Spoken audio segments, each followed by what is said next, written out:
Hello， 大家，现在是我进入广州隔离的第一天下午4点钟。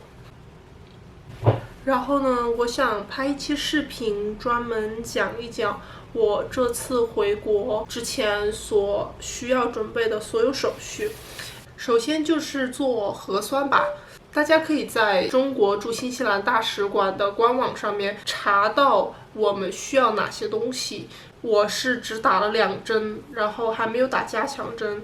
目前大使馆那边的政策是第3针的 booster 是不包括在内的，因为我打的是辉瑞，是国外的疫苗，它属于非灭活性疫苗。而我们中国自己的疫苗呢，属于灭活性的疫苗。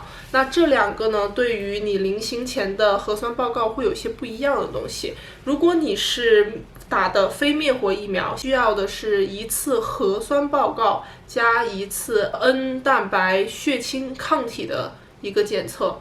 那对于灭活性的疫苗的接收者呢，他是只需要2次核酸报告，然后呢，这个间隔都是必须是48小时。但我的情况比较特殊，我是做了2次核酸检测，因为我之前有得过新冠。首先，如果你得过新冠的话，你需要在大使馆先去进行一个申报，走一个叫康复者路线。你需要去向大使馆申报你的情况，然后呢，再做一系列的检查，得到大使馆的回复之后，你再做下一步的东西。我的机票订的是5月8号的机票，但是呢，我在4月初的时候，我就有给检测中心那边打电话，说我要预约一个时间去做检测。然后呢，但是他们给我的回复呢是说建议我在4月份就先去做一个核酸检测和一个血清蛋白检测。为什么呢？因为当时我是用那个抗原自测盒自己测的，但是医生跟我说，即便是你用抗原自测盒检测转为阴性之后，你的核酸检测和你的血清蛋白检测都还有可能会是阳性。核酸检测可能会在你检测阴性之后的1个月之内还会是阳性，而你的血清蛋白检测的话，可能会几个月甚至半年以上都可能还会是阳性。所以医生给我的建议就是先做一次，因为我要先做一次之后，我才知道我需不需要走康复者路线。所以呢，我当时有4个选项。首先，如果我2项都是阴性，那我就不需要走康复者路线，那我只需要在我临行前去测1次核酸和1次抗体就好了。但如果说我的核酸是阳性，我的血清蛋白是阴性，那么我就需要等到我的核酸是阴性之后再去做后面的计划。那第3种可能性呢，就是你的核酸是阴性，你的抗体是阳性。那这种情况呢，就需要去向大使馆申报告这个情况，然后走康复者路线。然后第4种情况呢，就是如果2个都是阳性的话，你就要等到你的核酸转为阴性之后再去走康复者路线。所以当时呢，我去测完之后，我的核酸是阴性的，然后我的血清蛋白抗体还是阳性的，所以呢，我就向大使馆那边申报了我的情况。我需要递交1次核酸报告，再递交一个 X-ray， 对，就这2个。在新西兰照 X 光，你是需要有医生的 referrals，家庭医生或者是 clinical 的推荐信，在你的 X-ray 上面必须要有注明 no COVID change， 意思就是说你虽然有感染过，但是呢，你的肺部并没有因为病毒而造成感染的变化。在医生给我的推荐信里面，他也会有提到去在我的报告里面写上 no COVID change 这样的一句话。然后呢，当这份报告出来之后呢，他会发给你的 clinical 的 doctor， 然后 doctor 会在上面签字，签完了之后，你就把你的护照、你的照片、X-ray 还有你的核酸报告这4个东西一起发给大使馆。拿到大使馆的审核通过之后，你需要进行14天的自我隔离跟自我体温的监测。自我隔离和自我体温的监测就像这样的一张表，记录了你14天的体温，还有没有任何的症状。然后呢，这张表填完之后呢，发 email 回去给大使馆，他们审核通过了，你就可以开始接下来后面的手续啊，买机票啊，机票之前的核酸检测啊，对，这样子。在大使馆的官网上面有写到，如果有任何感染史的话，是走非灭活的疫苗的路线。所以呢，我就是做了2次核酸。然后登机前呢，会有一个健康码是需要填写的。这个健康码的话，就是首先需要你的旅行通知单，就是你的行程单、你的机票，然后呢就是你的护照和你的照片，然后是你的2次核酸检测，或者是1次核酸检测加1次血清蛋白检测，然后还有你在新西兰的居住证明。所有东西准备好了之后呢，在你的手机上面可以找到一个这个叫防疫健康码国际版。然后呢，在这个国际版里面呢，你可以进行这个申报，它会出现这样的一个选项。因为我的身份证是过期了的，我只能拿护照，所以我是选择了无居民身份证的一个通道。其实就是一些基本的信息啦。我是上传了2次核酸报告，然后呢，我的新西兰的居住证明就是我的签证，然后我的护照的首页就是有我照片的那一页，然后我的照片有一个需要说明的是，因为我是之前有感染过的，所以当时呢，我是被要求递交了一个14天的自我监测的那个表，就是这张。然后呢，递交完了之后就可以提交了。那个小程序会有一点点卡，所以大家在递交完所有的材料之后，一定要检查你所有的文件都递交了嘛，因为这会影响到他大使馆审核的时间。建议大家在买机票跟订核酸检测的时间上面一定要预留足够的时间，至少要预留半天的时间出来，甚至更长的时间。对，在你上传所有照片的时候呢，它有2行。第1行是上传你的核酸证明跟你的血清证明，而第2行是上传其他的材料，就是你的行程单啊、你的居住证明啊、你的照片啊、你的护照啊，以及所有大使馆要求你递交的东西。而我第1次递交我的14天的监测证明，我递交到了第1行，递交错位置了，所以它自动认为是我没有递交。然后呢，我第2次又递交了1次，大概是等了1个小时左右吧，我的健康码就下来了。整个流程下来，大概要花个4-5个小时吧。但如果你要是第1次就检查完所有东西都对了，它就会很快下来。然后呢，当时3点多左右，我拿到了我的健康码，就很安心。这个健康码是不可以截图的，它是实时一个动态的。到了机场之后，这个健康码会给当时的工作人员看一下，然后呢，通过了，他就会让你去办理登机牌，这样。然后还有一个是海关指尖服务的一个健康码，这个申报其实主要是入境的时候需要申报的，这里的东西就会比较简单了。这里的东西你不需要上传那些什么健康码这些乱七八糟，你只需要填一些基本的信息。这个东西呢，是你拿了你的座位号，你就可以开始申请了，也很简单，很快的。它就是你填写完信息，一申报就完事了，其实非常快，全程可能1分钟2分钟左右吧，所以其实根本不需要担心时间不够，甚至说你飞机落地了再申请这个都是没有问题的。但我建议没有国内手机卡的朋友，最好是可以在奥克兰的机场就把它申请了，因为我当时就是遇到这样的情况，还好我有在奥克兰的机场我就申请了，因为我当时回到这边来之后呢，我居然登录不了我的账号，它一直显示系统繁忙，让我稍后再去试。挺幸运的，我当时在奥克兰的机场我就把这个东西给申请下来了，不然的话我可能会在海关那里卡很久。它在那个入境的那一块呢，会有一个电子设备，然后呢，你把你的护照放进去，它就会显示你有没有申请这个码。它显示你有申请的话，会给你一张2维码，你就贴在你的那个护照的后面。这个是你之后所有的其他的手续你都要扫这个东西。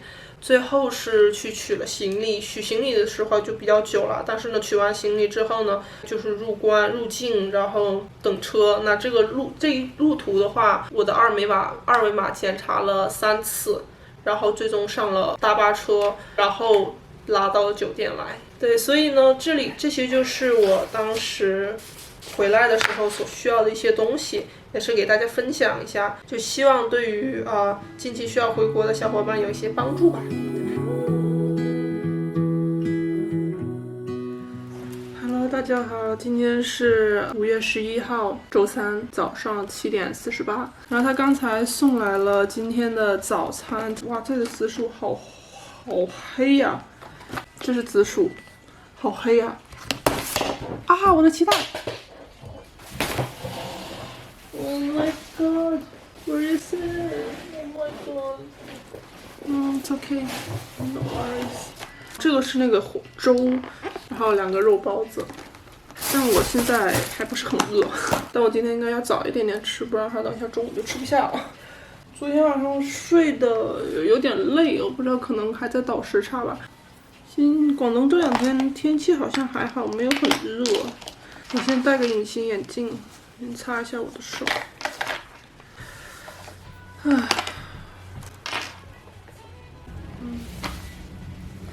OK， 那我们先去护个肤。这里的光线有点奇怪，没办法。哎呀，首先来洗把脸。请忽略我的额头。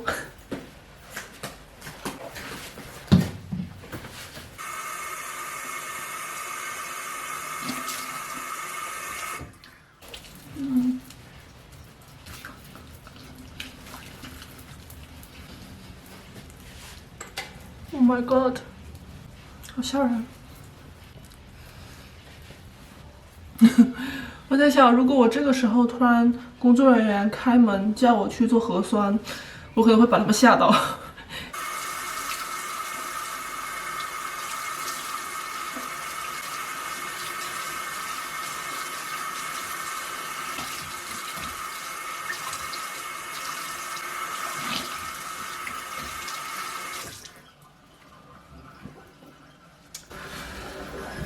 脸好红啊！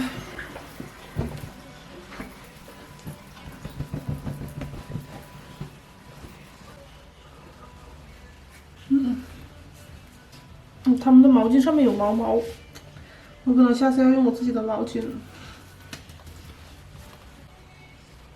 新西兰有一家很大的，就是卖这种化妆品啊、药品的店，叫 Chemistry Warehouse。在新西兰的小伙伴应该都是知道的。因为我其实平时是一个比较懒的人。好奇怪。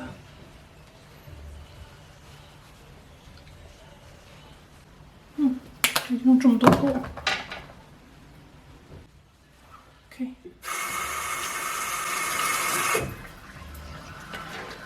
这个面膜敷上了，要等大概5分钟左右吧，让它干一下。那我想先趁这个时间吃个早餐。Hello， 好好笑，感觉自己。哎呀。OK。长得好好笑。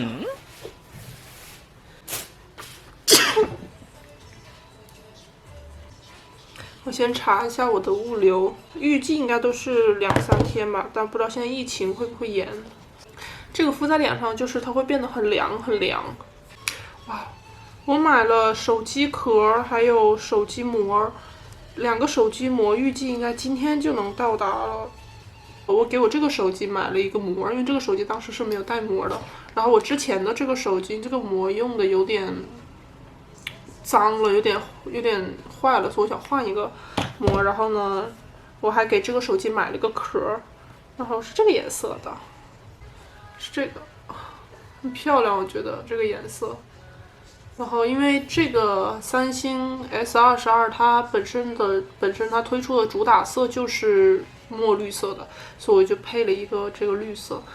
我觉得这颜色还挺好看的，而且它可以挂在身上，比较方便一点。哇，我觉得真的回国买东西真的太方便了，而且我在新西兰的银行卡是可以用的。新西兰的物流就是真的很慢，再加上现在疫情的原因没有人上班，就更慢了。有时候买一个东西要运1个星期到2个星期左右。在网上，在他们本地的店的网店去买东西，他们调货给你也很长时间，就比较麻烦。我这个手机是我起飞前的前2天拿到的，就非常的巧。我当时还在想，如果要是拿不到该怎么办？如果拿不到的话，我就要把它寄过来，然后又要收运费，这样子就是比较麻烦。什么？我现在应该可以去洗掉，我应该可以去洗掉了。各位，昨天我的 Pad 没有充进去电，我的天哪！去开一下空调。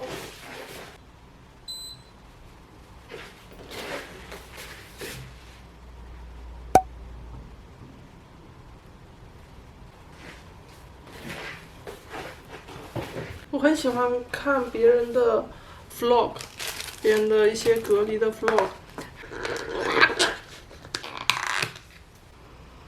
我一般早上会吃的比较清淡一点，就不带油的这种。这个酒店还有一个小冰箱在那个咖啡机的那个台子的下面，还挺好的。然后呢，可以平时吃不完的东西往里面放，可以保存时间长一点。但是它的温度好像没有很那啥。耶！看一下视频。把这牛奶喝掉。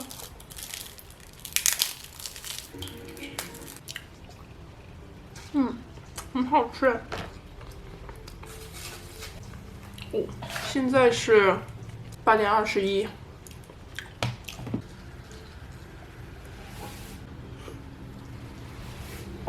我有的时候在新西兰早上，如果不用上班，时间比较充足的话，就是会自己做。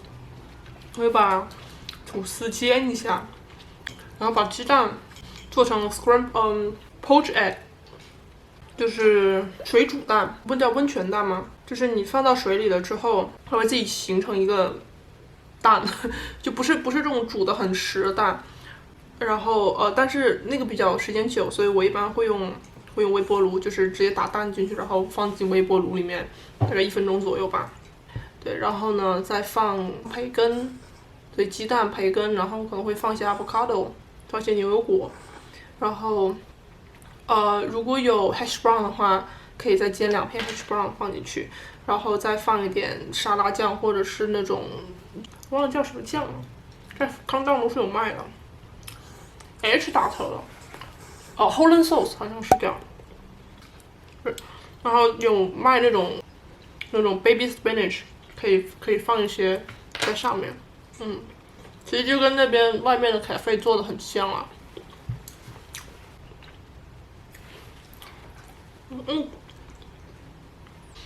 真的就是我在健身的那段时间，真的饮食控制的非常严格。我在减脂期、健身期间减脂期，我应该最低的体重是59公斤。但是呢，因为疫情的原因，第一次疫情就 lockdown 在家里面嘛，然后在那段时间，对，是的，我就没有忍住，然后吃了很多东西，很多不应该吃的东西，然后现在体重又回来了。但是我有一个变化是，我虽然体重是回来了，但是我感觉我的身形并没有完完全全回到之前的样子，因为我健身的时候保留了一些肌肉，就肌肉量上来了，所以我的身形看起来并没有像之前那么臃肿。我现在也在努力的保持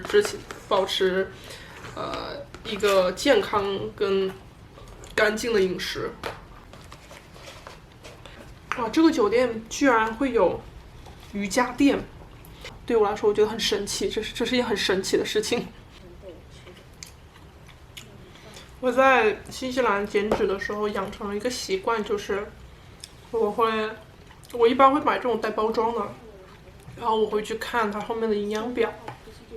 像我在新西兰基本上不太会喝牛奶，我喝植物奶比较多，像我会喝 coconut milk 或是 almond milk。然后我超饱了，还剩一个肉包子，还有油条，还有昨天的玉米，还有这个粥。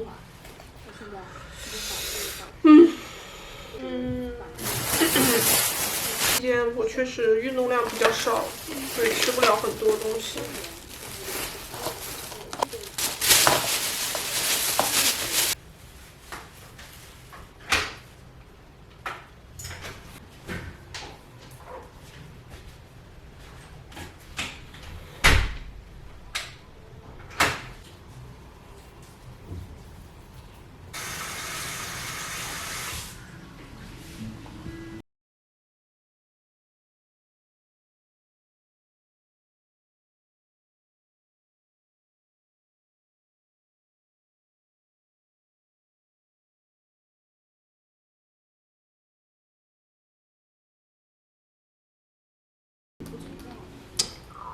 我觉得我的额头是真的高，我的面膜在这儿，我的额头在这儿，差这么大截，哎，